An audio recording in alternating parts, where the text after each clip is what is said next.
Jeff for presiding our mass again, and sana uulit-ulit na rin to. Thank you to Commissioner Kiminares, the cabinet, the NCAF team for organizing the mass today, and especially the choir for singing. I just wanted to share one of Tito Noy's last public speeches was during an event in 2018, where then incarcerated Senator Laila de Lima was being awarded the Liberal International Prize for Freedom. He ended his extemporaneous remarks saying, "Trust in your people, they will produce and they will know when the time is right."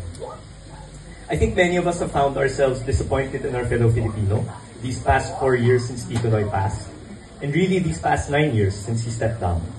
I imagine Tito Noy himself, though he'd never admit it beyond his closest circle, felt the same way at different points of his presidency. And if we're being honest, the feeling is probably mutual.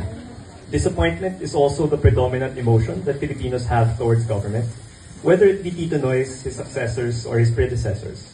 That's something that Tito Noy would have been familiar with as well, having lived under the yoke of this dictatorship and spent the majority of his legislative career in opposition. But he never lost hope. How could he after seeing the millions that grieved for Lolo Ninoy, that fought with Lola Cory, and ultimately delivered him to the presidency? And for 6 years under his leadership, we saw the fruit of that hope. Today, for the first time in a long time, many of us are hopeful again. May we find ways to share that hope with our fellow Filipinos who still see only darkness in the horizon. And as one nation, may we, as we did with Tito Noy, make that hope bear fruit once more. Thank you.